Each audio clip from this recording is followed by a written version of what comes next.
라타로 TV에서는 비전적 천수를 기본서로 해서 3,500개가 넘는 사주 영상을 유튜브에 올리고 있습니다.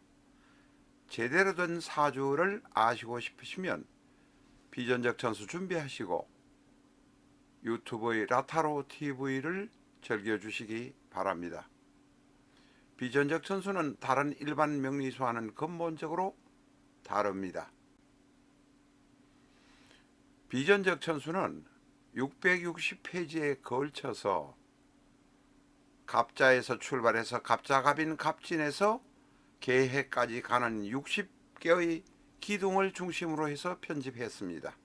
자신의 연주, 월주, 일주, 시주만 하시면 하나하나 대입해 보시면서 자신의 운명을 알 수 있고 6개월 내지 1년이 지나면 사주에 눈이 뜨이게 됩니다.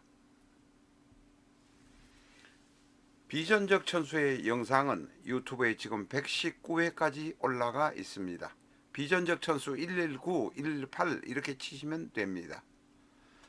비전적 천수 책의 중반 혹은 후반을 영상으로 보고 싶으신 분이면 실전적 천수 1기 영상과 2기 영상을 시청해 주시면 100% 만족하실 것입니다.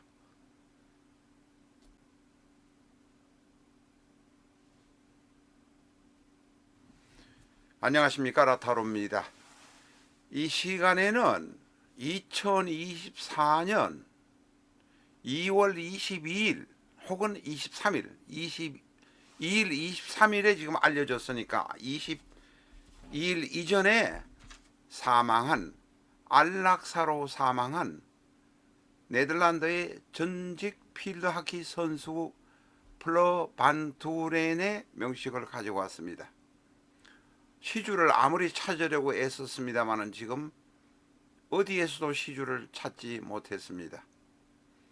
89년 1월 26일 생인 플러 반 두렌 전직 필드하키 선수는 2024년 2월 22일 이전에 극심한 우울증으로 8년간을 앓다가 안락사를 택했고 자신의 부친과 여동생이 지켜보는 가운데 안락사로 세상을 떠났습니다.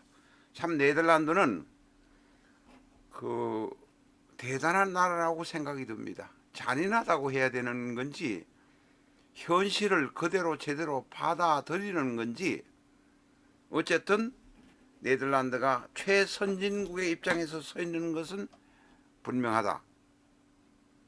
의학적인 판단 자체도 우리 수준과는 전혀 다른 판단을 하는 나라다, 이렇게 말할 수는 분명하게 있습니다.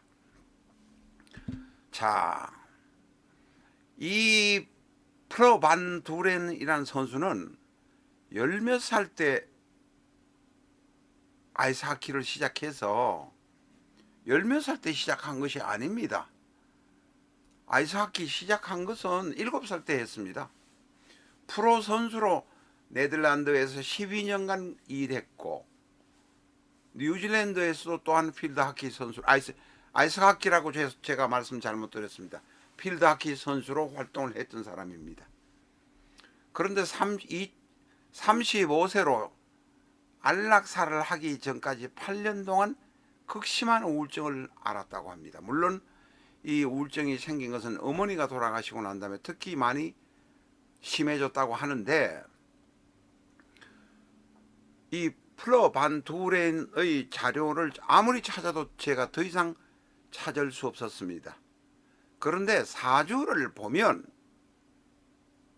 아하, 이 사람이 죽을 수도 있겠구나 하는 생각이 듭니다. 자, 명식 한번 공부해 보겠습니다. 무진, 얼축, 병술. 무진, 얼축, 병술. 제가 말씀드리는 것과 이 영상을 보시면서 느낀 점이 있으십니까? 우리가 지금도 자평전진 이후에 고법을 거의 한 10% 정도밖에 참고하지 않지만 사주를 보면서 금방 느끼는 것이 고법의 느낌이 옵니다. 왜냐하면 이 무진, 을축, 병술 보면 무진과 병술이 백호살입니다. 연주와 일주에 백호살이 앉아있다. 벌써 대단히 무시무시하게 저한테는 다가옵니다. 그러니 고법이라고 해서 무시하면 안 된다. 판단 자체는 신법으로 자평진전 이후에 적천수로 우리가 판단을 하지만 고법에 있는 자료를 무시하면 안 된다는 것을 우리는 알아야 합니다. 또 하나, 무진무, 진토, 무토, 축토, 술토 어마어마합니다. 토충 자체가 어마어마하다는 것입니다. 무진은 간여지동이지만은 간여지동을 빼더라도 축진파, 축술미 어마어마합니다. 게다가 임술, 임술대운에는 이칠대운에는 임술, 바로 이게 8년 전, 이 27살 때부터 한 8년간 극심한 우울증을 앓았다 하니 바로 임술대운이 될 때부터입니다.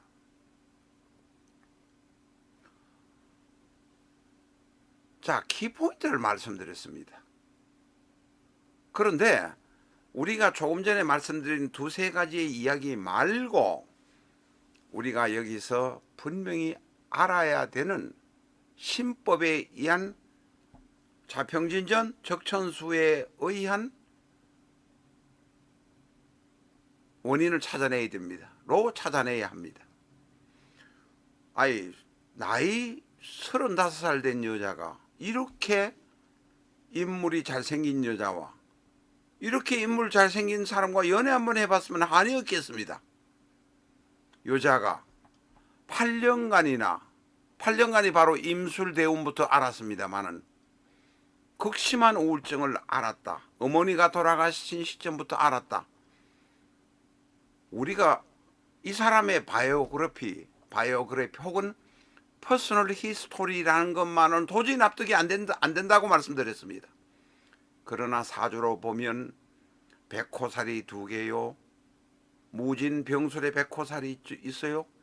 간여지동이 있어요. 축술, 진축, 술의 토충이 거대하게 자리 잡고 있어요. 과살이 있어요. 납득이 됩니다. 그러나 이것만 가지고는 제대로 우리가 납득할 수 없습니다. 일간은 병화,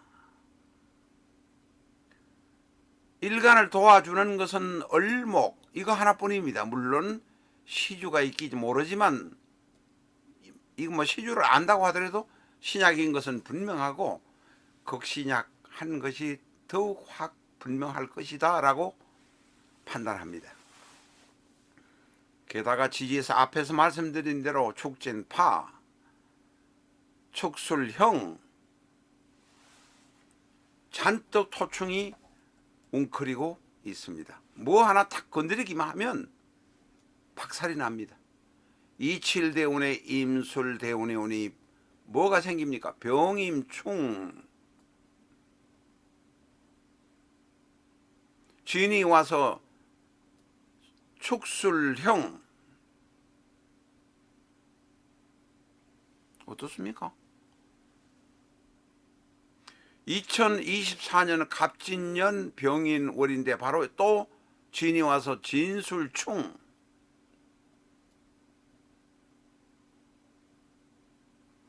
병인월에 와서 극도로 심해졌을 것입니다. 병이 내려와 세운의 월건인 병과 대운의 청간인 세운의 청간인 병과 세운의 청간이 병임충합니다. 어떻습니까? 이 사람 살아날 수 없습니다. 그래서 만 35세에 2월 22일 날 23일 날 2일 날 이 사람의 죽음이 확인되었으니 하루 이틀 전에 죽었다고 판단이 되는데 그 안락사 현장에 로텔담에서 안락사로 죽었다고 합니다. 했는데 그 옆에는 자신의 부친과 자신의 여동생이 임종을 했다고 합니다. 그런데 저희가 마지막까지 아직 말씀 못 드린 게 있습니다. 이 사주는 추골에 태어난 병화라 신령, 신약. 그런데 저희가 격을 그렇게 따지지는 않습니다만 이 격을 딱 따져보니까 종아격입니다.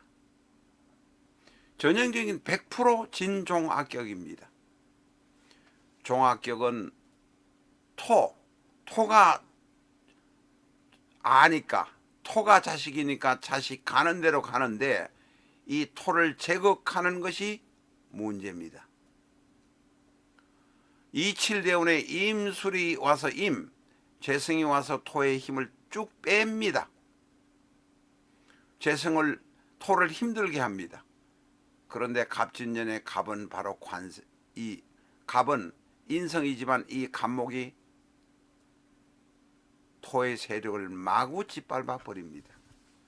그래서 2024년 2월에 사망할 수밖에 없었다. 갑도 있지만 병인월의 지지 인목도 또한 이 명주가 스스로 죽음을 선택할 수밖에 없을 정도로 만들었다. 이렇게 판단이 됩니다. 저희가 아까도 앞에서 말씀드린 대로 퍼스널 히스토리나 바이오그래피라는 이력으로 봐서는 어디에도 플러반 두렌이 만 35세로 스스로 안락사를 왜 택했는가를 이해할 수 없습니다. 그러나 사주를 보다 보면 무릎을 칠 수밖에 없습니다. 우리나라의 사주보다도 서양의 유명한 사람의 사주는 사주가 다 있든 아니면 삼주뿐이든 간에 생년월일 사주가 비교적 정확한 경우가 우리보다 더 많다라는 것을 새삼 깨닫게 됩니다.